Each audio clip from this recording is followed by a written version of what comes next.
Champions aren't just made on the court, they're made on the farm too.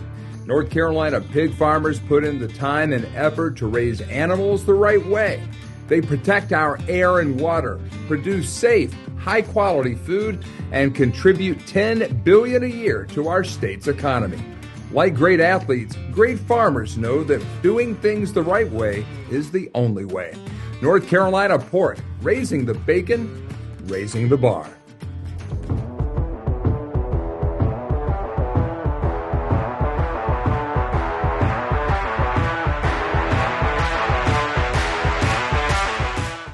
Welcome back to Timeout, the Tobacco Road basketball show here on the North Carolina Sports Network.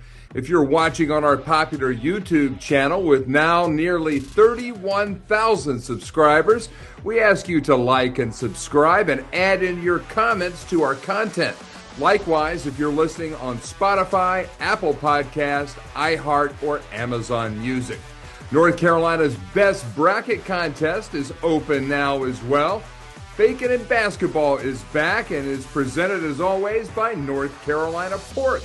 And if you register now at ESPN.com's Bracket Challenge for the men's and women's events and join our North Carolina Sports Network group by Sunday at midnight, you may be selected as a winner of free North Carolina bacon for a year, courtesy of NC Pork. Registration is open through noon on Thursday, March 20th, but don't delay. Go ahead and register now. March is our biggest month of the year, and this week kicks it all off, as we are the only North Carolina media group that will be on site at both the ACC tournament in Charlotte and the 2025 North Carolina High School Athletic Association men's and women's championships being held in Winston-Salem at the Lawrence Joel Veterans Memorial Coliseum. Regional finals begin on Monday and continue in the 1A, 2A, 3A, and 4A classifications through Thursday, with the 16 state championship games set for Friday and Saturday. Tickets are available at the Lawrence Joel Veterans Memorial Coliseum box office. That is the 2025 North Carolina High School Athletic Association Basketball Championships. We want to thank the Barbecue Center in Lexington for being our operational partner for the event, and the North Carolina High School Athletic Association for welcoming us to the basketball championships for the first time here in 2025. Our starting lineup here on Timeout is led by the 38-year ACC veteran journalist, attorney, entrepreneur, and two-time North Carolina Sportscaster of the Year, the one, the only, David Glenn. And the head coach of the show is the former Seton Hall Pirate player from the old school Big East and former assistant coach at Wake Forest, App State, Tulsa, Tennessee, Pitt, UCLA, and head coach for a dozen years on the left coast at Santa Clara, the esteemed basketball mind known as Kerry Keating. And I'm Mike Waddell, former D1 Director of Athletics at Towson University, Senior Associate AD at Akron, Cincinnati, Arkansas, and Illinois, and three-time Pro Team Sports President, who started off as a radio guy back in the dark ages and was blessed to be associated with 5 different NCAA championship teams at North Carolina and the University of Virginia. Gentlemen, the regular season is over. The ACC tournament is about ready to get underway here in the Queen City. And without further ado, let's just jump into this week's big things. They're presented by Organize for Success.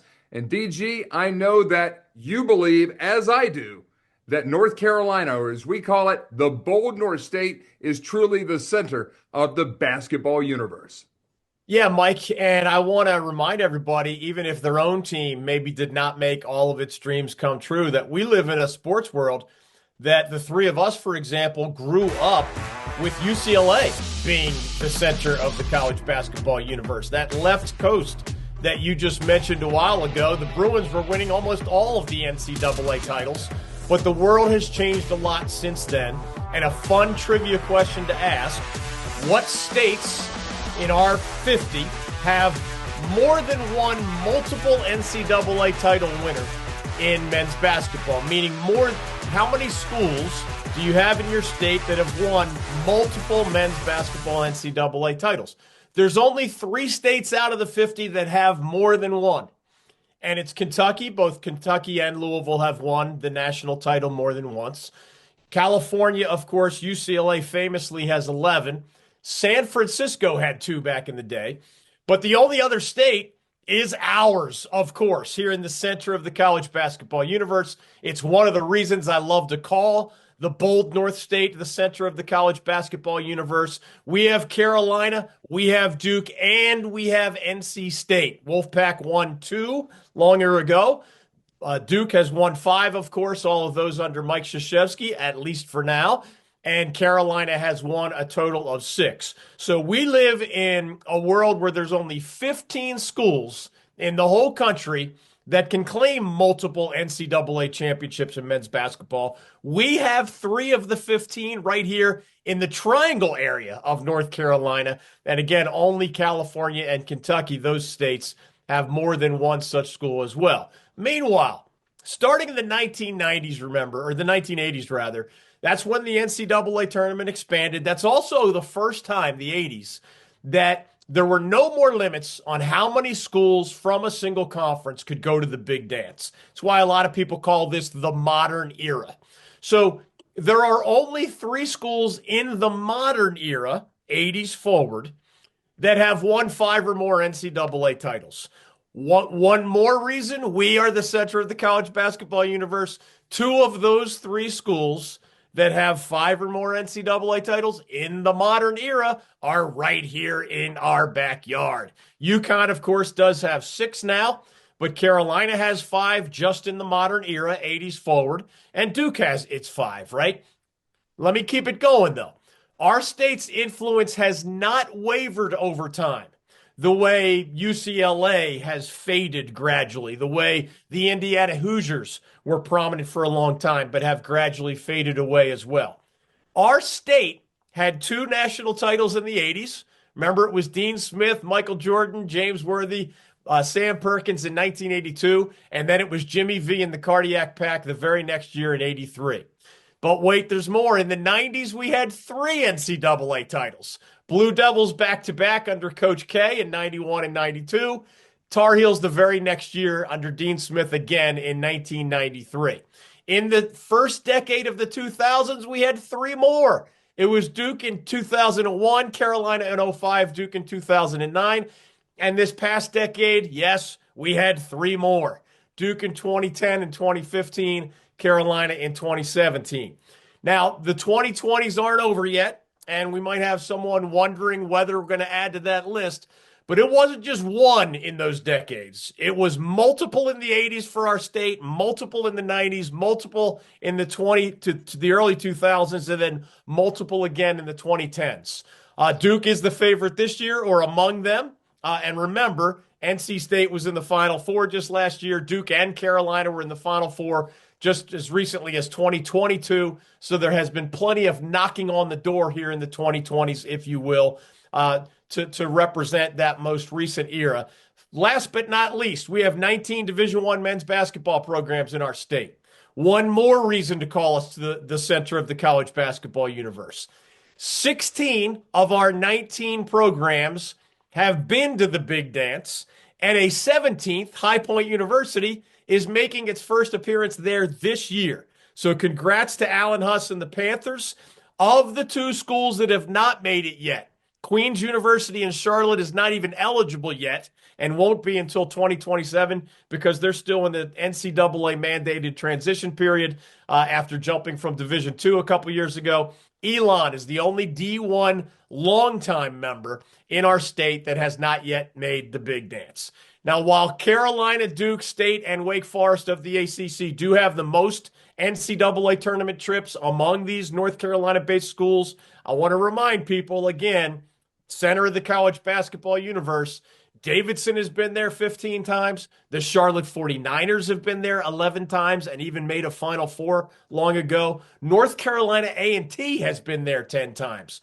And just within the past decade, we have seen UNC Wilmington there, UNC Asheville, UNC Greensboro, App State, NC Central a bunch of times, Gardner-Webb a handful of years ago, all within the last decade, those other schools, and some of them multiple times. Bottom line for my big thing this week, 3 different schools with multiple NCAA titles in our backyard. That sort of consistency from the old days of our childhood, but all the way into the modern era, plus that sort of quality depth that I just outlined, all of those things underlined the undeniable fact that the bold North State, as Mike Waddell likes to call us, we continue to be the center of the college basketball universe, and I hope that remains one of our themes throughout March Madness this year. David, you could not be more right. In one of the all-time best basketball camps in the history of the United States was in Bowie's Creek. It was called the Campbell Basketball School. I remember the ads in the Charlotte Observer, guys, with Lefty Driesell and Terry Holland. And they were the guys who drove that program in terms of the summer development. And then Billy Lee took the Camels to the NCAA tournament in the early 90s, but it's been a gulf since then. And just early on Sunday, Kevin McGeehan was relieved of his duties as the head coach of the Fighting Camels after 12 season. And then a little bit later, it was Kevin Keatts being fired at NC State. Kerry Keating, I know this time of year is always the time of year that people would look to see a lot of changes on college basketball sidelines. The one that stands out the most, guys, is Jay Lucas leaving the Duke staff in what was his last game of the season at Carolina prior to the ACC tournament. And this is a little bit akin to what football coaches have done before a bowl game, but in no way really a parallel. And I think this is a little bit of an outlier in the sense that the timing of this for the higher level schools especially is to get their head coach and whatever staff can be put in place accomplished before not just the transfer portal, which I think is what everyone will think is happening, but there's a deadline getting imparted here about April 8th for you to determine what your salary cap is essentially going to be. And that's the time that the ability to front load these contracts will end, if you will. And what's happening at the higher levels for the players that are returning, and a way to entice players in coaching changes to return, is to administer your roster in a way that you can go out and grab as much as you can while there is essentially no cap, and load up for your best players to, in some ways, protect them from leaving. And in the case of John Shire losing his top assistant, the first person he hired when he got the job, you have to wonder from a logistical standpoint how much that affects not just the game preparation and the game planning and exactly what Jay was responsible for, but in the case of Duke, which has a somewhat of a younger team, relatively speaking, certainly when we're comparing to a team like Auburn, and although it's a little bit semantics, being the lead recruiter in the Cooper Flag recruitment really is as much as people think it is important. But point being, the relationships that Jay had as that go-between, and those are so vital at the highest levels when you have so much going on. We've documented here and have talked enough about how masterful a job John has done coaching this team. But I also think he'll be one of the first to say, like all great coaches at that level, they're nothing without their staff. And this is a big blow. And on the same parallel, you now have Boo Corrigan making a decision to relieve Kevin Keatts of his duties 1 year after a Final Four and after 8 years here in Raleigh. It just makes you wonder if this is what the norm will be. And if a lot of these reactions or actions, I should say, are reactionary to the short-term nature of what college basketball is right now. Now, I remember when I was fortunate enough to get my job, we were in the middle of a Final Four run. We were in the middle of a national championship run. And I had actually interviewed during the tournament, but in no way would ever have thought of leaving the team before what would have been another Final Four run. There wasn't as much urgency at that time. Obviously, there was not an NIL and a transfer portal to deal with, but it's still very rare that you find a team that has a chance to legitimately win the national championship, have one of their coaches leave even before the conference tournament begins. So it'll be interesting to see if that has, and it may not be as visible to the naked eye, but it'll be interesting to dissect and see if it does have an effect on, in the immediate, what happens when we get to Charlotte with the ACC tournament as far as Duke goes, and if that travels into a potential 6-game run in the NCAA tournament. You know, it'll be interesting to see the direction NC State goes. And you have to wonder if a lot of the things that we've been talking about and how things were structured at Duke are being structured at Carolina. And again, the state institution that it shares with Carolina being NC State, how much they're able to allocate resources to whomever is able to come in, whether Boo knows who that person is or not. But the overriding factor is there's a very good possibility that Boo is thinking about hiring a head coach who's in the NCAA tournament. Now, I can't even imagine a team losing their head coach, let alone an assistant, but their head coach, whatever level they're at. And obviously, it'll be a little bit of a lower level unless there's another Power 5 sitting head coach that wants to go to NC State as a head coach during the tournament. And we all know, the Will Wades of the world are exactly who we're referencing. He's got an NCAA tournament team and a team that, quite honestly, could maybe even win a game. So this isn't like, one and done and we're on to the train to Raleigh. But there's decisions to be made all around, and there's so many ancillary factors around that you have to wonder if, even if there's some agreements made before they're actually made, because that person may have other things in place to help them, one, get ready for the transfer portal opening up in March, which is going to be in the middle of the tournament, and then two, how they can figure out what their salary cap fits in. Because as we found out, the days of 4 and 5 years at one place, the contracts, this is a year-to-year deal. This is a year-to-year deal for the players. It's going to start to become, for the most part, year-to-year for some of the coaches, if not most. It's also going to become year-to-year in how they run their program. And there's still a lot to be determined, but it's a very transient time that we live in. It's hard to be a fan of a school. I would say for the fans out there, enjoy it while you can, because you never know when it's going to change. And there's only so many potential futures that are written with a guy like John Shire, who's an alum and had great success, that might be there for the next 1, 2, 4, 10 years, let alone a guy that's going to come at NC State and have to face that pressure of getting the Wolfpack back to prominence pretty quickly, because that's exactly what everyone expects across the landscape of college basketball right now. Our first topic of the week is presented by the Lawson Insurance Group, and it centers around North Carolina State University. They were the darlings of 2024's March Madness, winning the ACC championship in Washington, D.C., and then making it all the way to the Final Four before losing out in the national semifinals. But the head coach of last year's Wolfpack is now no longer the head coach in Raleigh. Kevin Keatts was dismissed on Sunday morning, and right now the speculation is all over the board. David Glenn, tell us with all of your context what your gut is telling you about where the esteemed athletics director for NC State, Boo Corrigan, will be looking for the next sideline boss in Raleigh. Well, Mike, before I even get to Will Wade and other candidates, I'm glad you mentioned the name of the AD at NC State, Boo Corrigan, you being, of course, that longtime athletic director yourself, because Boo, as strange as this sounds, has been at NC State for 6 years now, and yet this will be his first, what I would call, high-impact hiring decision.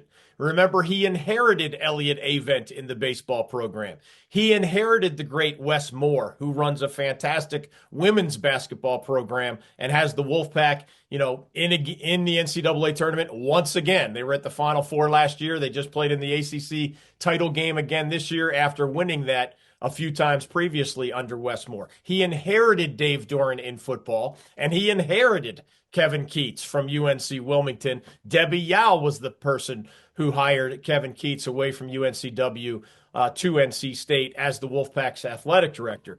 As you know, ADs, while they have diverse job descriptions, one of the areas that they're most judged upon is their hiring in the biggest sports especially. So this is Boo Corrigan's first whack at that piñata, if you will.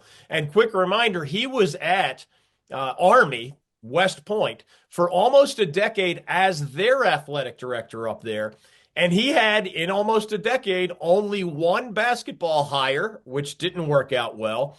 But he had only one football hire, and it worked out really, really well. His name is Jeff Monken.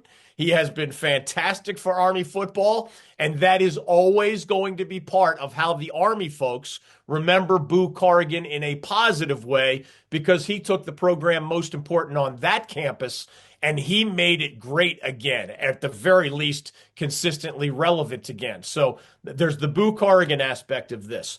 Beyond that, I want to remind everybody that whereas in the old days, and you guys will both remember this, you'd occasionally hear Kevin Keatts' buyout is between $7 and $8 million. So somebody in the room is going to say, hey, can we really afford to fire this guy? And occasionally in the old days, the buyouts were not as large, obviously, to fire a coach. But occasionally the pushback would be from the athletic director would be, yeah, I'm going to lose money buying so-and-so out. But if I don't fire so-and-so, I'm going to lose money because people aren't going to show up for our games and people aren't going to renew their season tickets. So there was the potentially lost money. I want to remind folks that starting right now, not only after 70 years of equal revenue sharing in the ACC, for the first time this current year, we have a win initiative, which means if you go to the college football playoff, if you make an NCAA tournament run, your school gets more money for that. It is not shared equally the way it was in the ACC for 7 decades. There is now, because of the settlement between the Florida State, Clemson, and the ACC, who all dropped their lawsuits, there is now also going to be, starting this coming year, something called a brand initiative, which basically means the more people watch your football games and men's basketball games in a way that make your TV partner happy, the more money you get for that as well. That's not being shared equally anymore. So for any Wolfpack fan who might have been thinking, well, let's just give Kevin Keatts another year, even if we're not sure it's going to be any good, that brand initiative is measured over a 5-year period. So obviously State was horrible on the field in basketball and nobody watched him in basketball this year. That's 1 year. I think trigger fingers are going to get even itchier among athletic directors because of these new initiatives, whereas in the old days you could say, well, at least I know I'm getting my $45 million check from the ACC. Under this new revenue sharing, the more successful, more TV eyeball schools might be getting a $57 million check, $12 million more than the baseline. And the schools that aren't performing and aren't drawing TV eyeballs might be dropping down to $37 million or $8 million below the baseline. So there's more pressure to be good. There's more pressure to be relevant. And I mean financial pressure. So all of that, Boo Corrigan's place in the Wolfpack universe and this new world of revenue sharing in the ACC were behind this. I don't want to go too far into the candidates at NC State. I will discuss Will Wade briefly because odds are I don't think this is going to extend so long. Probably if we name 10 guys, 9 of them would be irrelevant within a few days. But Will Wade is mentioning in part because he's the guy that many fans want, and you cannot argue with the guy's on-the-court success. Head coach at Chattanooga did very well for 2 years. Head coach at VCU took him to the big dance both years. Head coach at LSU of the SEC took them to 3 tournaments in the 4 years that there was a tournament. Obviously, the COVID year canceled that other tournament. I think he would have made that one as well. So that would have been 4 out of 5 with the LSU Tigers, Will Wade taking them to the big dance. And then these last 2 years, he's been outstanding. First place in the Southland Conference both years for the McNeese Cowboys. The questions around Will Wade include the fact that he got busted for NCAA violations during his time at LSU. Now, I'm sure some NC State fans won't care at all about that. Other NC State fans might care a lot about that, and we'll see what the Wolfpack's outgoing chancellor or Boo Corrigan himself thinks about this. But Will Wade was charged with 5 level 1 violations. Level 1 is as high as it gets. These are serious violations. He was paying players, and he got caught. He was paying the girlfriends of players to lie about his paying of players, and he got caught. And then they often say, sometimes the cover-up is even worse than the crime. He got caught completely and repeatedly misleading NCAA investigators and being dishonest with them, etc. So it was a potpourri of NCAA violations, and LSU got hit hard enough that basketball has not been relevant in the years since Will Wade left that program, in part because of those sanctions that he left behind. Will Wade's show cause penalty is not even over yet.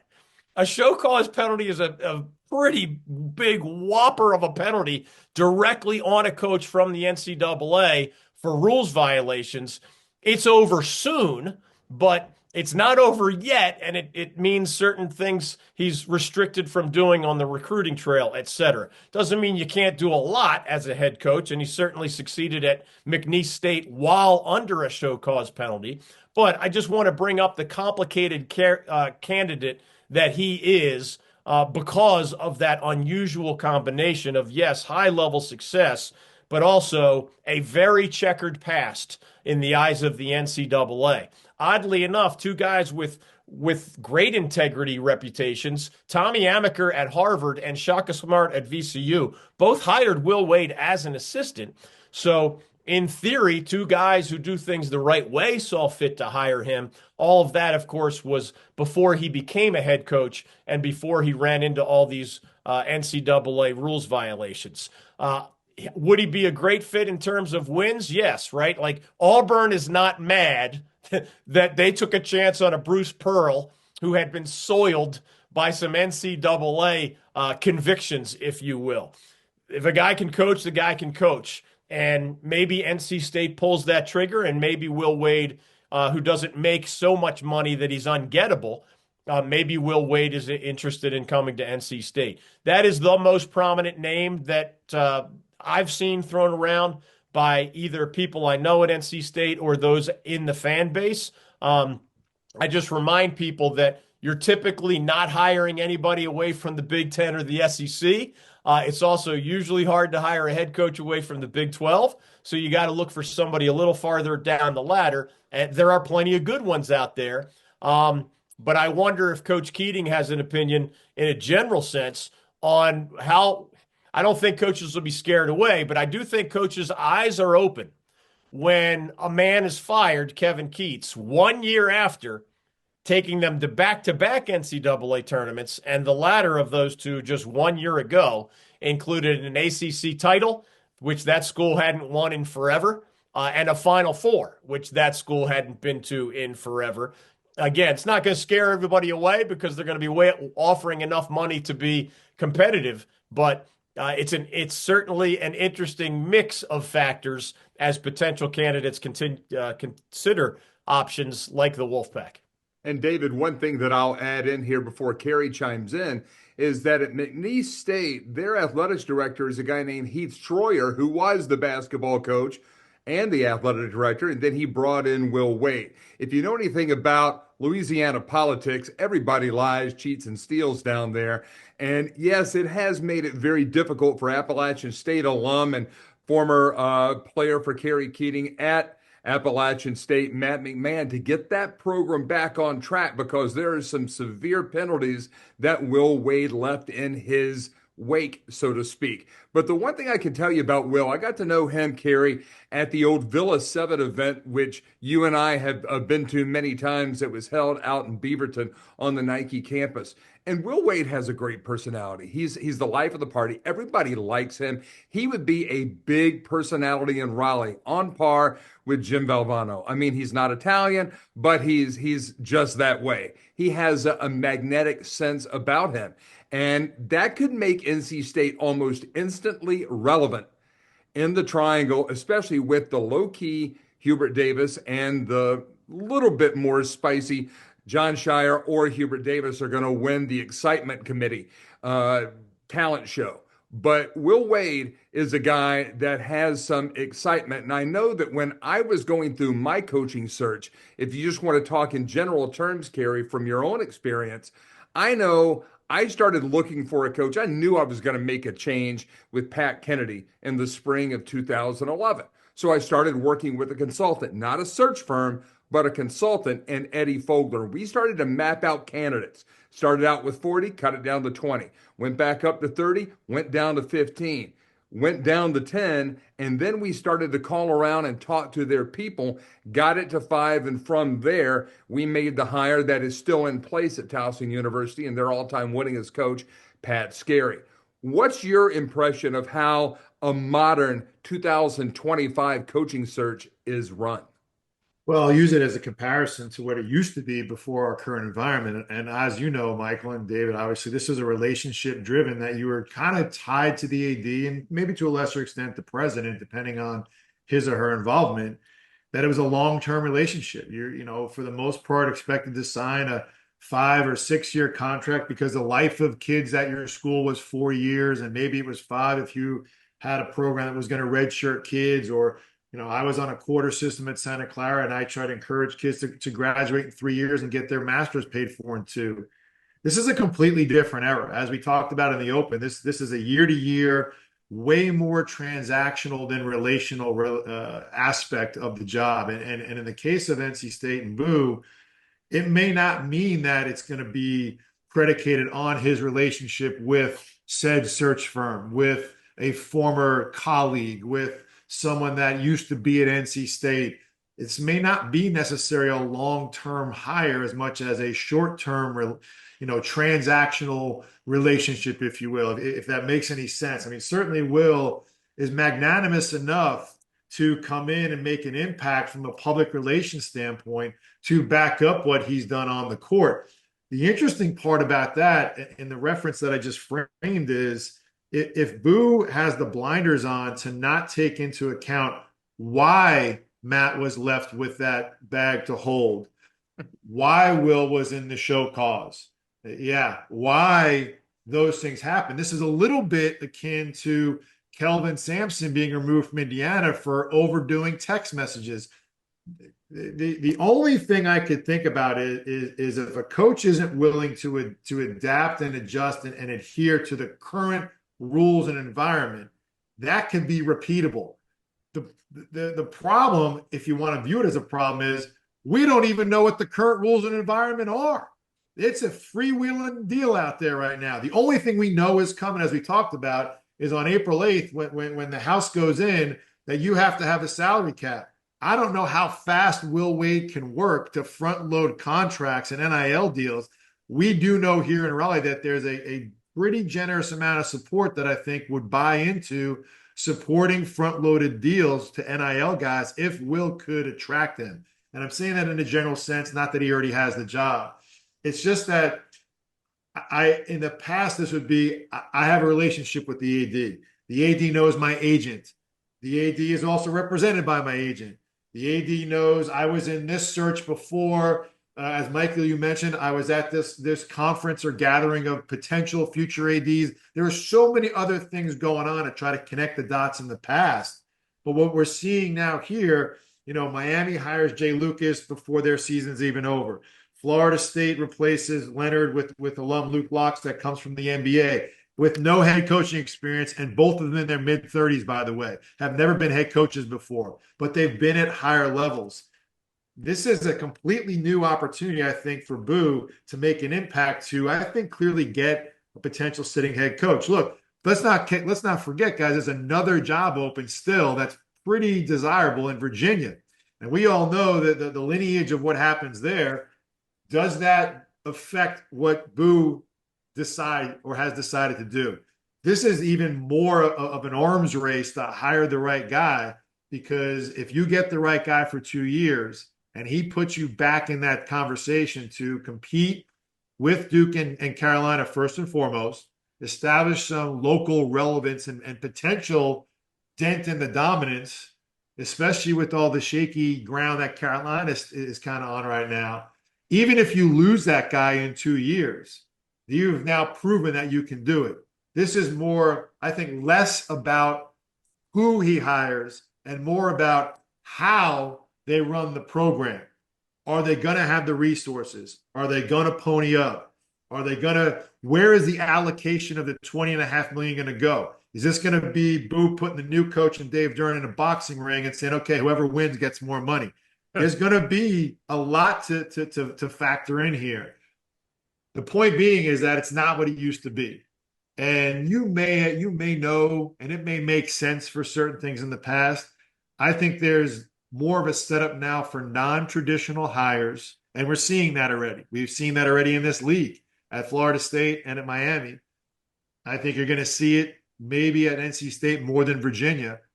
And that may mean someone that has come in with a little bit of a cloud over his head. But if they can coach and get us back to the bottom line, the money will follow. The money will follow by way of support for NIL. The money will follow by way of getting whatever comes in the distribution of the postseason. It's a fascinating time to kind of watch from the outside, having been through it through the traditional way, both as a son to an AD who went through coaching changes and searches and learned that way, and then also as a coach going through that and trying to decide when and where to start my head coaching career when that time came up after a long time as an assistant. It's a fascinating time to be a fan, because I think there's opportunity to kind of have short-term memory and have a good quick season that can kind of reset the ship, if you will, pretty quickly. It'll be kind of interesting to see how fast this happens, because I think the speed of which will tell you that Boo already had this kind of planned and worked out. And that's nothing to say that there's anything wrong with that. But, or will it be that he has to wait while that person, if they're still coaching the NCAA tournament? Timing is going to be very crucial right here. That relationship notwithstanding has to be intact, whether you knew that person or not from before. I still think there's some factor involved in the third party of this, in the search firm, in the consultant, in the agent. But more so now, are the resources there? I think that'll be the determining factor and you'll hear that. Hey, Boo, and they're going to step up. We're going to do this.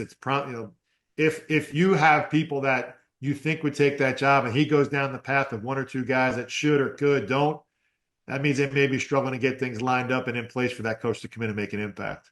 Real quick PS, in Kevin Keatts' goodbye message on the day he was fired by NC State, there was one sentence that you needed to read between the lines, but I'm going to read it, and I think everybody can read between the lines. As we enter this new era of college sports, Kevin Keatts wrote his goodbye note to Wolfpack Nation. I wholeheartedly believe I'm leaving the program in better position to succeed than when I started. And here's the kill shot. And that the basketball program will continue to thrive when supported to the level necessary to compete.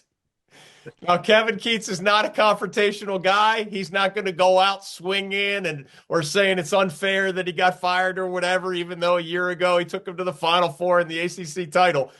But that little half a sentence implies you didn't give me what I needed to compete in terms of NIL money when so many ACC guys were transferring to the SEC where they were throwing bigger bucks around. And not just NC State, but a lot of ACC schools were not equipping their own coaches with those same kind of bags. Of course, again, it's third-party money until next year. But Wolfpack Nation, more broadly, was not creating the collective or the big money that he needed to give him the transfers that he needed. School could blame the coach and say, you just didn't get the right guys. Coach could blame the school saying, you didn't give me enough money. Or the broader community saying you didn't give me enough money. But that's where we are in college sports, and that was Kevin Keatts' way of saying it's not easy to compare apples to apples when some coaches are being given a lot more resources than others. Obviously, Kevin Keatts is going to the Mac Brown Incorporated School of Public Relations for coaches bitter about their NIL budget. But I can add this in. On the Virginia job, Back Channel Communications in the Commonwealth have former UVA assistant coach and now coach dad, Dave Odom, pushing major for his son Ryan to go to the seat previously held by Terry Holland, where Dave Odom, a longtime Ralph Sampson era assistant coach before going on to be the head coach at Wake Forest and at South Carolina. And personally, what kind of a home run would it be if at the end of this coaching cycle, maybe after the Final Four, that Kelvin Sampson comes home to Eastern North Carolina? He's my dream candidate for NC State. I see no other time, David, no other time that NC State basketball could truly make an impact hire that could perhaps be on par or elevate past the University of North Carolina, who has pretty much said Hubert Davis is safe, his assistant coaches are safe. We're going to add these off-the-court positions and put some things in there to support the current staff. NC State, if they get the right guy, is a Pat Kelsey-like reformation in short order that far out of reach? I'll put it this way. In the old system, pre-transfer portal and pre-NIL and all these other massive changes we've had, Brad Brownell at Clemson only took the Tigers to 2 NCAA tournaments in his first 10 years. The world changed. And you know what it did? Didn't perfectly level the playing field. There's no such thing and never will be. But it prevented a Clemson basketball coach who for truly decades got his brains beat in by the likes of Duke and Carolina, who were usually signing all the McDonald's All-American. And there was no such thing as the immediately eligible major college transfer. So there was no quick fix for the most part. And now all those rules are changed. And you know what? Brad Brownell's been to an Elite Eight, and Brad Brownell's just finished in second place in the ACC, and Brad Brownell's got a shot at the first ACC title in the history of Clemson basketball. So can State look through a similar lens and say, why not us? Most of the things that separated the heavyweights from the bottom half of the league, most of the things that caused that to recur, Hall of Fame coaches, the reputation of where the McDonald's All-Americans go, some of those are still in place to a degree, but how you fill your roster has changed a lot. Way more international players available than ever before if you have the NIL money. Immediately eligible transfers only for the first time in recent years. That's a massive difference for the old way. So, I mean, Jim Larrañaga in the new world took the Miami Hurricanes to an Elite Eight and a Final Four, and then had 2 straight horrifically bad seasons immediately after. So that elevator goes up and down, Michael Waddell, in this new world, and it goes up and down pretty quickly if you're not careful. Our second topic of the week is presented by Stifel and the Founders Group. And it is very simple. Duke is the best team in the Atlantic Coast Conference through the regular season. They are the number 1 seed this week here in Charlotte. Guys, can anybody take down the Blue Devils? Could Clemson get their first ever championship? Could Louisville under first-year head coach Pat Kelsey? Kerry Keating, we'll start off with you.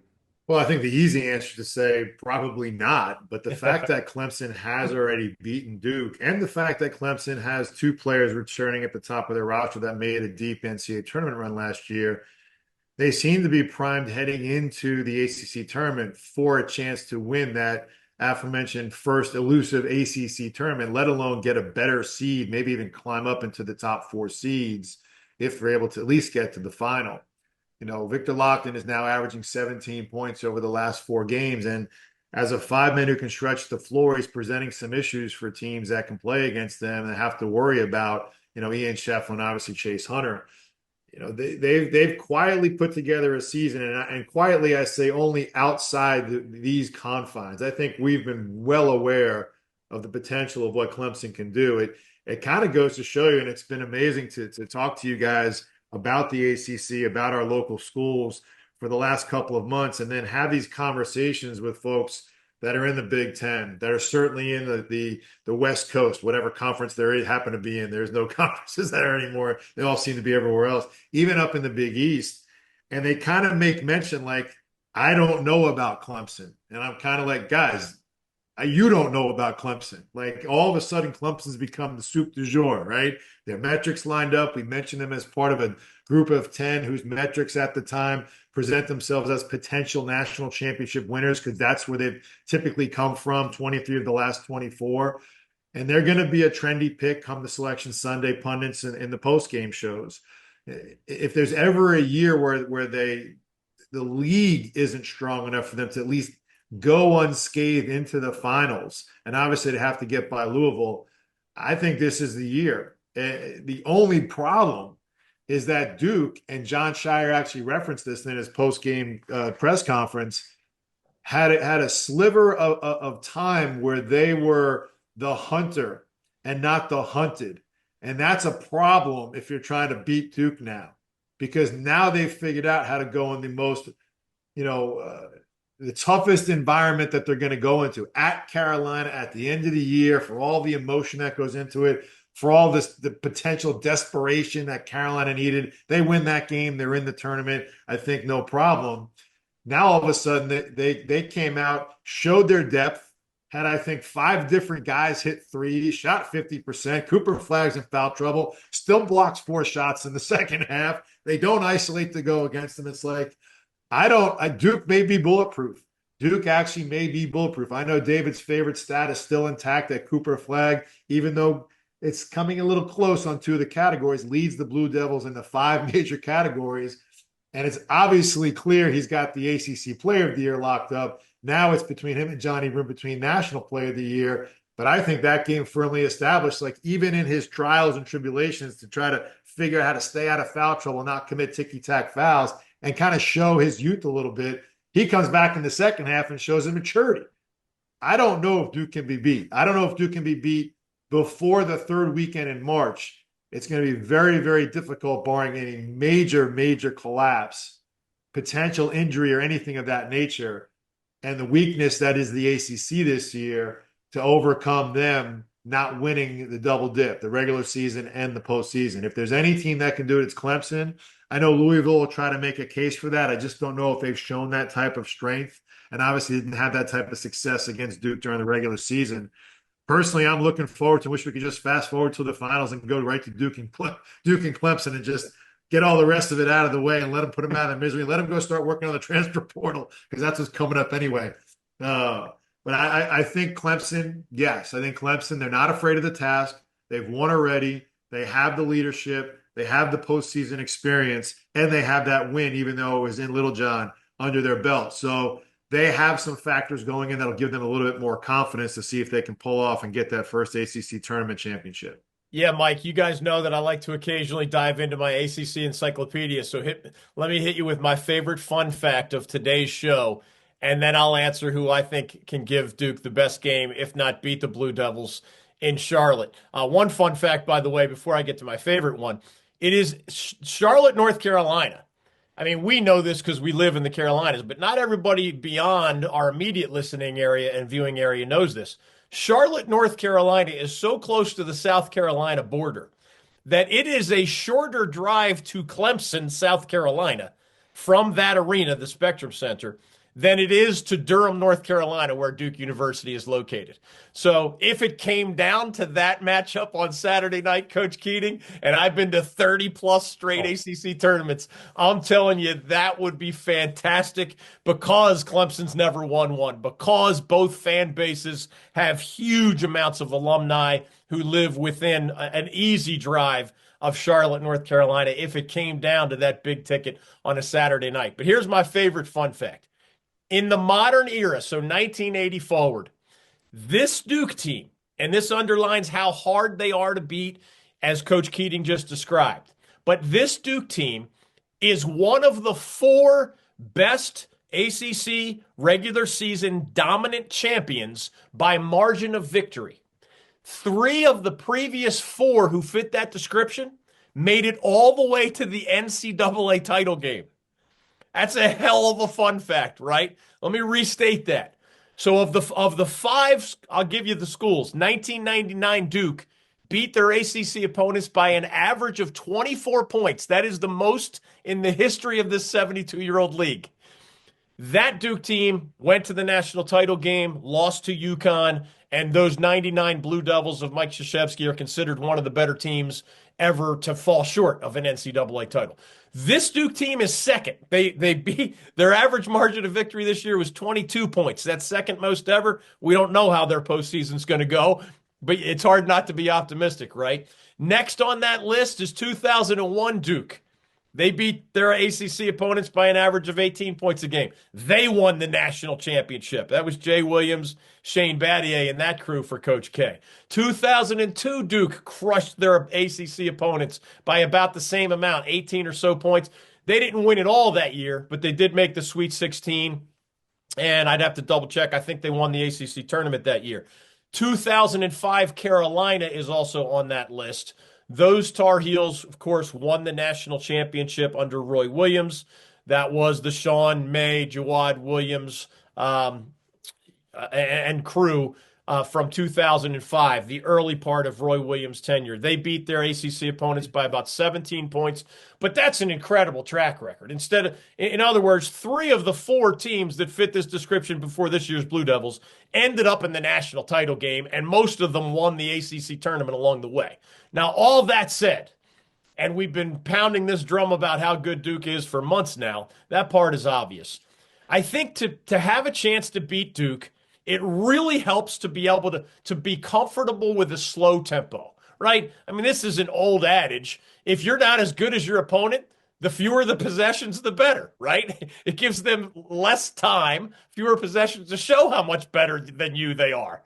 Well, a team like Carolina, for example, is the fastest or one of the fastest tempo teams in the ACC. So they're not going to be comfortable really trying to slow it down. You know who the slowest teams are in the ACC are? Virginia and Clemson. So the Tigers are incredibly comfortable playing at a slower pace. That's their familiar pace under Brad Brownell. So that's one of the reasons I share Coach Keating's opinion that if anybody's going to beat Duke, the team with the best chance is these Clemson Tigers. What else helps? You got to be big, man. Like somebody's got to guard 6'9" and athletic Cooper Flagg, but then somebody else has to guard 7'2" Common Malawach. And they have more size coming off the bench. Clemson has that size. Victor Locken's a legit 7-footer. Ian Shefflin's a legit, not quite, but almost 7-footer. And there are other guys, even Chauncey Wiggins, with the long wingspan at 6'9" or whatever he's listed. That's a lot of height, and Carolina certainly doesn't have that kind of height this year. Louisville has a couple of 6'10" guys, but I wouldn't call that a super big team. And Louisville, more like the Tar Heels, likes to run. It doesn't mean you can't slow it down out of necessity, but it means your players haven't been wired to try to play that way, and then you might have to ask them to try to play that way to upset Duke. You don't have to ask Clemson to change anything.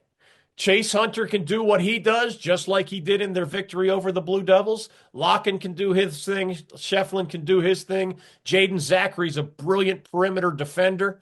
I mean, this Clemson team is really, really legit. I actually think the team with the second best chance of beating Duke would be the Tar Heels.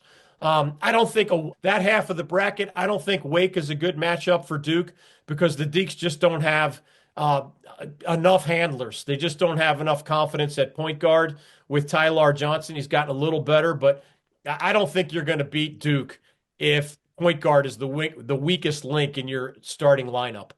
I just don't think it's going to happen for the Deeks if it comes to that matchup. I think Carolina would have a chance, just like they at least scared Duke a little in that game at the Smith Center, and they would be playing for their lives, the postseason lives, as would the Demon Deacons. But the bottom line answer is we don't have to wonder. We saw Clemson beat Duke. Yes, it was at Little John, but they have the talent, the experience, the coaching, and who knows if they would have, maybe as many fans there and probably more rooting for Clemson if it came to a Clemson-Duke finale, because you know what the neutral fans usually do, and they're going to adopt the underdog. And in this case, the underdog would be a school that's been an ACC member since the day the league was created in 1953 and is still seeking its first ring. So however royal blue the fans might look, all those neutral fans are going to be rooting for those Clemson Tigers, again, if it comes to that. And frankly, I hope it does. Topic number 3 here on the Tobacco Road basketball show, known as Timeout on the North Carolina Sports Network, is brought to us this week by North Carolina by Train. And gentlemen, over the past month, North Carolina's Tar Heels have played much better. They played a pretty good game the other night against Duke in the Smith Center, but eventually fell by a similar score as the first game. So, number 1, is North Carolina prepared to perhaps make a run here in Charlotte? And then number 2 is, if they do not get over the hump, will they accept a bid to the NIT? David, let's start with you. Yeah, I think the Tar Heels are playing a lot better now than they were for most of the season, Mike. We have been talking about on this show the poor backcourt chemistry, and it's gotten better. We've been talking on this show about the Tar Heels at some points among the league's worst team three-point shooting. And some of the worst three-point shooting in Carolina's recent or modern basketball history. That has gotten better. The defense has faded a little bit, but remember, early this season it wasn't so good, and that got better. So credit to Hubert Davis, at least in a narrow sense. There was a defensive problem early this season. He helped it get better. and it's never going to be great just because of the lack of a high-quality big man and no rim protector, et cetera. There's no coach on earth that would turn this Carolina team into a great defensive squad. But those offensive issues have gotten better. And right now, not everybody is shooting with confidence from the perimeter. It would really help the Heels if Seth Trimble found his game again. But Jalen Withers is shooting 43% from long range. RJ Davis is only at 33%, but if you look at that over a shorter period, it's a lot closer to the 40% that we're used to seeing from him in his better days. Drake Powell, the fantastic freshman, recent guest on the David Glenn show, he's at almost 40% from three-point land. So the Heels have weapons. The Heels have become, one of the probably 5 or 6 best offensive teams in the ACC with their improvements. They've been one of the 5 best defensive teams in the league pretty much all season after those non-conference struggles on the defensive end of the floor. So they're getting better. I think they'll win their opener. I believe they're a better basketball team than Wake Forest right now, which would be their quarterfinal opponent. And then, of course, they would run smack dab into the Duke Blue Devils, who absolutely annihilated them in the first half in that game in Durham earlier this year, such that the second half barely mattered. And then the Tar Heels did at least push the Blue Devils in a way most ACC teams did not this year. Duke only played maybe 3 or 4 closer games all year in conference. I remember Notre Dame was a single-digit victory. The trip to Wake Forest was a single-digit victory. NC State even pushed Duke for a while in what I think ended up either right around 10 points or maybe just above or below. And then that Carolina game was the next closest thing other than Clemson actually beating the Blue Devils during Duke's 19-1 ACC regular season. So I personally do not believe that Carolina winning 2 games in Charlotte will be enough to get them over the top. I believe they would have to win 3 games, meaning Duke in that what would hypothetically be their 3rd win. Obviously, that would elevate them above the bubble. Everything else leaves them right squarely on the bubble. And I just think that's begging mode. You got to hope a lot of other things fall in your favor elsewhere. And that would mean, of course, unless you upset the Blue Devils, you get an invitation to the NIT. My guess, Mike, because a guy like Ian Jackson is headed to the NBA in all likelihood, Drake Powell has a decision to make and also could go straight to the NBA after 1 year in Chapel Hill. RJ Davis, as a captain and a 5-year guy, I'm sure would be asked by Hubert Davis his thoughts about going forward. But as the Tar Heels did a couple years ago when they were wallowing in disappointment, they turned down the bid then. I think they would probably turn down the bid to the NIT again this year if it comes to that. This is going to be a fascinating exercise in what really matters to the committee, and not just because Bubba Cunningham, the AD at North Carolina, is the chairman of the committee. He obviously has to be outside of the room when Carolina is discussed, if they even are discussed, any conversations relative to bubble teams. Now, there's still a handful of bracketology experts out there that crunch numbers that have Carolina getting in the tournament. And I said this before, and I think we'll find out the answer pretty quickly. Are those quad 1 games that Carolina scheduled, regardless of the fact they only won 1 of them, are they that important that you played them? And Stu Jackson came out in an interview last week with Andy Keatts and actually said something to that effect. Did you go play people? They don't seem to be willing, or maybe not seem to be willing, to punish you for losing the games just based on the fact that you played them. It just so happens we're not talking about SMU or Vanderbilt or Boise State or Memphis. We're talking about, one of the 6 blue blood programs in the country. You don't talk about Carolina like this historically. They fall into that category this year. Now, the one thing I'll say about this, and this always fascinated me about the committee, there's, I think, still 10 people on the committee. And by and large, the 30 or so conferences were divvied up that each committee member had responsibility for those 3 or 4 conferences to evaluate them, to create dossiers, if you will, to create an eye test evaluation of them, to be an evaluator. That's what the committee really should do. You worry about them falling back too much on metrics, but metrics can support your evaluation, right? And I don't know who has the evaluation of the ACC. And we know it's going to be maligned. It's not going to stand up to anything, especially that person across the table say, oh, what about my conference in the South and the SEC with potentially 14 teams that can go into this, what's going to be the second SEC tournament in March. As you look at Carolina, and even as it presents itself against the Wake Forest and an SMU, their offense is 20th in the country. And we talked about the Clemson metric of top 21, top 31 defense. Their defense is not really close to 31, but it's not that far away to the point where Wake Forest offense is 140, right? So they're not even in the neighborhood, let alone time zone of what top 20 would be. Carolina at 69 in defense has a chance to improve upon that to the point of maybe winning a couple of those games.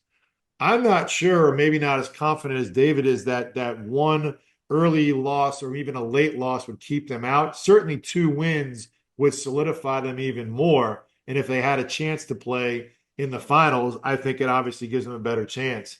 As it turns out, of a decision to be made, obviously there's no decision if they get the bid.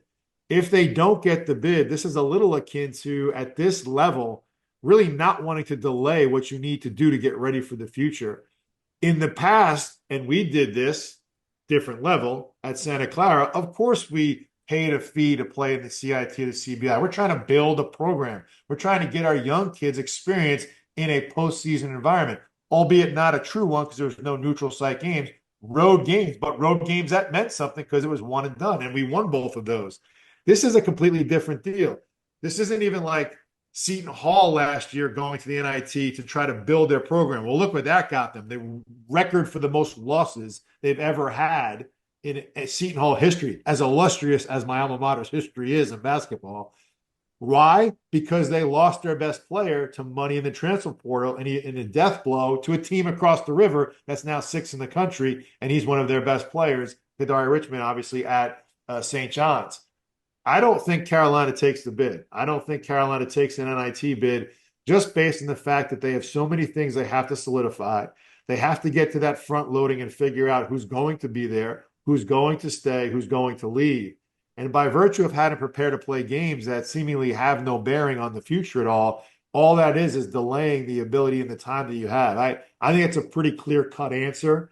It's kind of tough, but I think it's less of a black mark on your history and on your season if you turn it down now than ever before. Because now, as we talked about for the first 2 segments, this is day by day, year by year. It's transient. You've got to get ready. Time is ticking. Guys are leaving their teams to go coach. Kids are going to leave and go in this portal to go play someplace. You've got to get your roster set up. And because you have this immediacy that you can move guys on without having a blowback and guys are moving on, you've got to make a quick run right now with your new GM in place, with your new front office coming into formation, and what the new reset is. And that obviously starts with your roster. We all hope that Carolina makes it, make a good run. Could be something that, we not to the level of a Final Four team at an 8 seed that they had most recently, but certainly, a talented enough team that if they get going, they can win a game. I just don't think it's going to be the NIT. And our final topic of this edition of Timeout is presented by Atlantic Tire and Service, with 7 North Carolina locations to service you and your vehicle. And let's talk about the Wake Forest Demon Deacons and Steve Forbes. They are squarely on the NCAA bubble. Can they make a showing of some repute in Charlotte this week? And is Steve Forbes the guy who is truly going to get the old gold and black back to March Madness?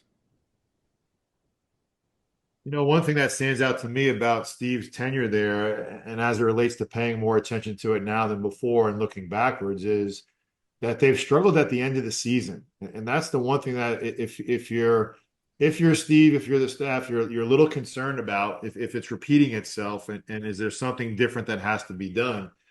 What you hope is that the AD doesn't think something has to be done, to let someone else come in and figure it out. This is one of those things, and I think David mentioned this, and we talked about it in the changes that have happened elsewhere, certainly here locally at NC State, but around the league, Miami, Virginia, Florida State. What is the relationship? This is really going to come down. This is going to be a true test of the trust in the relationship. that John Curry and Steve Forbes have. At the end of the day, that's what's going to drive this. And I think it's a different conversation at the end of this year than it ever has been because of all the aforementioned things we talked about. The portal, the upcoming cap time that's going to put a limit on how much you can pay guys, what you can get guys, if you're able to front load to keep some guys on your roster right now, and the ability to self-evaluate. I think that's one thing. Take out all the metrics of the finances involved. I think now more than ever, a real key for college basketball staffs is while you want to have the relationship with your players, because it still is very important. And I think coaches in their nature want to have that relationship. They want to be someone who can help these kids get to the next level, wherever that level may be, socially, professionally, financially. But they value the relationships for the most part. Even though that's being tested because this is more of a transactional nature than we're in, can you have the hard conversations to say what's in your best interest? Now, this was always the tricky conversations you'd have, especially when a new coach comes in. You couldn't force kids to transfer in the past. You could fabricate some reasons or answers for why it did happen, whether it was academic, whether it was fit, whether it was playing time, but we all know exactly what it was. Now you don't really have to hide behind that because the kids don't have to sit out like they did in the past. That punishment has been taken away. So if it's in their best interest to develop and play somewhere else, if it's not going to work out there, and I'm not talking about a coaching change, I'm talking about the coaches that are still there. I think this is really going to show up in Wake Forest if, in fact, Steve and his staff come back for a sixth year next year. Can they self-evaluate in an honest and effective way to have the conversations with the players that are expected to be back or have a chance to be back and not just throw them into the portal to be cannon fodder for someone else to take a chance on them or even make it a financial decision because they don't have enough money for them or maybe they can get more money there or what have you. Can they really have the conversation with them to know that, look, if we're having this conversation next year, you ain't having it with me? Because clearly if it's 6 years, especially with the ability to turn a program around now quickly than ever before, even if you're in the middle of a contract or a time period, I think this is a conversation that one starts with Steve and with John, and then two happens with all the players that are currently there expected to be back. And then does the staff have the wherewithal to have preparation in the portal to get the right fit? Steve strikes me as the type of guy that needs the right fit. Some of these coaches can coach anybody. I'm not so sure that fits Steve Forbes' MO. I think he needs to have the right fit. If he can get the right fit of players that are available to him, if they can truly self-evaluate, make some hard conversations a little bit easier, then yes, we'll see them back for a sixth year. I don't think we'll see them in the NCAA tournament, sans a magical run in Charlotte coming up this weekend. But this is really going to be a test and maybe a case study for a team that should be better, that has been better in the past, that can be better, that may or may not have the resources. We're going to find out. And when it's all said and done, is that the guy that can take him into the next year and get it done according to the AD? Well, I think we're going to find that out pretty quickly if we don't find out before that. Yeah, Mike, the Steve Forbes question is a fascinating one for reasons I'll get to in a second. But in terms of the Demon Deacons bubble status, I think they're essentially in the same spot almost as the North Carolina Tar Heels. The biggest problem for Wake is the same as the biggest problem for Carolina.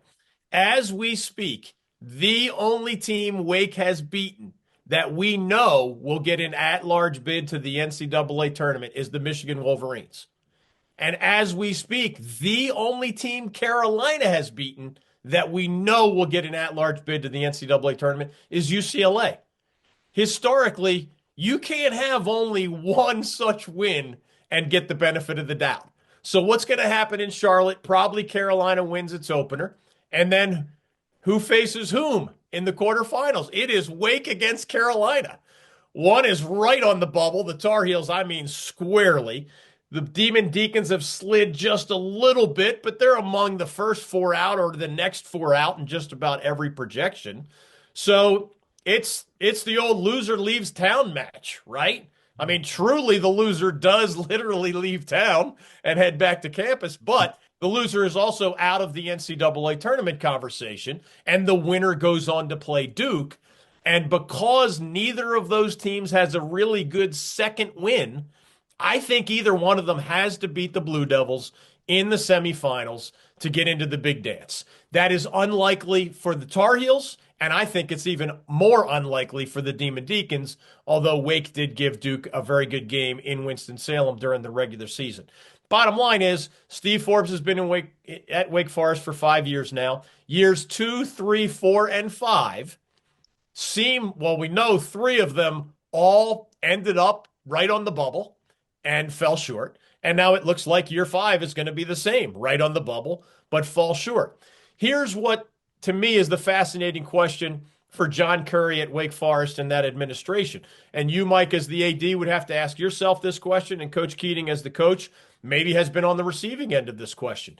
At Carolina, even though this is Hubert Davis's second disappointing year in 4 seasons of his tenure, they believe that he's a good enough coach because of that regular season title, because of those big wins over Coach K, because of that run to the national title game in 2022. They've seen enough good things from Hubert Davis as a coach. You can't be a bad coach and beat Coach K in his final game at Cameron Indoor Stadium. You got to know some X's and O's. Your players have to believe in you to get as much better as they did late in the season, maybe 3 different times in Hubert Davis's 4 years at Carolina. Alternatively, NC State asked itself a question. Hey, Kevin Keatts just went to the tournament twice in a row, had that Final Four run, ACC title, horrible year this year. Do we believe, with the right NIL money, with a better infrastructure, same with Hubert Davis, do we believe he's the right guy? Whereas Bubba Cunningham said yes on Hubert Davis to those questions through plenty of indigestion and disappointing losses, Boo Corrigan said no about Kevin Keatts, whose highest level success is more recent than either of those guys, right?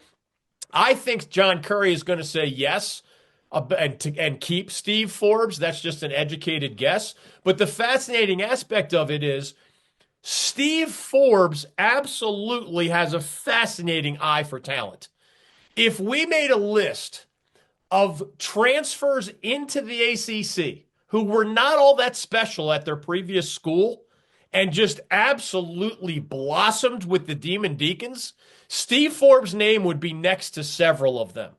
Alondas Williams was not even a full-time starter at Oklahoma. Steve Forbes helped turn him into the ACC Player of the Year.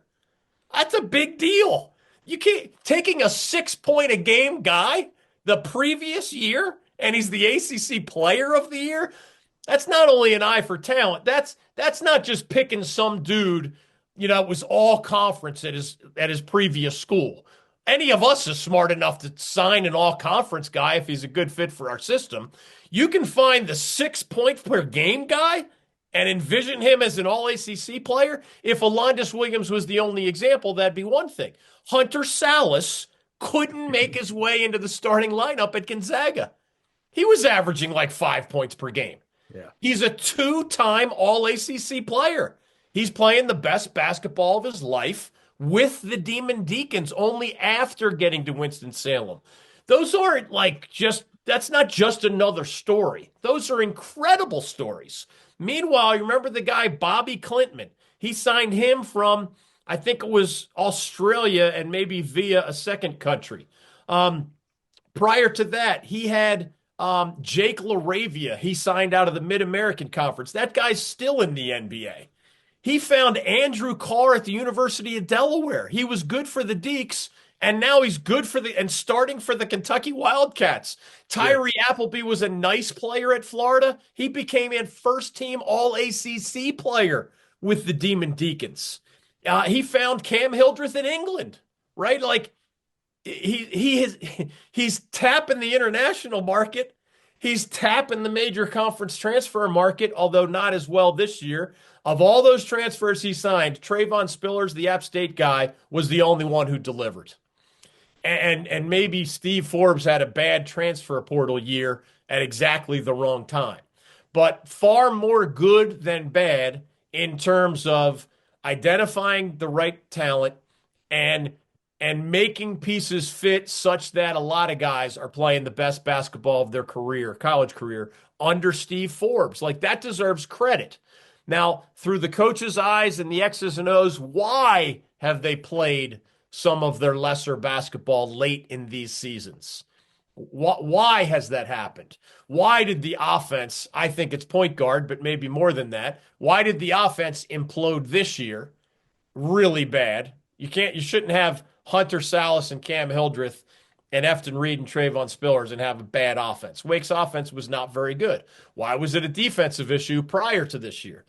Those are more kind of grainy issues, but he does a lot of the bigger things right. The fan base loves him.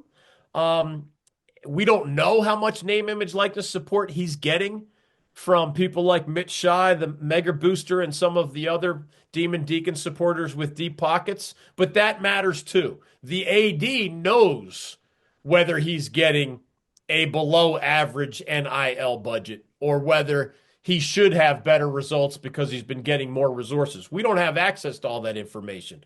What we know is that Steve Forbes has made Wake Forest a solid, impressive, often entertaining basketball program. After 5 years, that's not usually enough if you haven't made the NCAA tournament, but he's been knocking on the door 4 years in a row. Maybe he surprises us in Charlotte, but my sense is that they're going to give him another chance, and maybe like the Hubert Davis scenario in Chapel Hill, maybe they're going to try to give him more resources to get him over the top. Well, they didn't give more resources to the football program. That's why they went to Dollar General to get their most recent coach. And it's not to say that the new Demon Deacon football coach won't be the guy that, saves the day, but they're not going to go in the portal and be competitive. And they weren't competitive enough to keep Andrew Carr from going to Kentucky. So imagine how good Wake could have been this year if they would have Andrew Carr, who you and I, David, absolutely loved dealing with 2 years ago at the ACC tip-off here in Charlotte. I think a lot of times the ADs really deserve more of the blame for this than the coaches, especially in this modern era. Now, Bubba Cunningham and the trustees and everybody else, as we saw on ESPN.com, everybody in Chapel Hill collectively got in to boost up Carolina football with Bill Belichick. And now they're doing the same with Hubert Davis and giving him a big wad of cash to go out and buy a new staff and to do all these different things. I really would ask, what's John Curry's metrics for success? Because the football program has gone on a downward spiral after Dave Clawson had it up. And now basketball can't get over the hump, and they can't keep players from 1 year to the next. They have to go and steal guys away from Dustin Kearns up in Boone to keep themselves competitive. So I would think, before you're going to point a finger at Steve Forbes, maybe you need to look at John Curry, because this is a guy who has a past as well. We talked earlier in the show about Will Wade and his past. I'm not saying John Curry has a rule-breaking past, but he doesn't have exactly a consensus-building past as an administrator either. And, hey, that's just my opinion. I could be wrong. NC Pork, good for the plate, great for the state.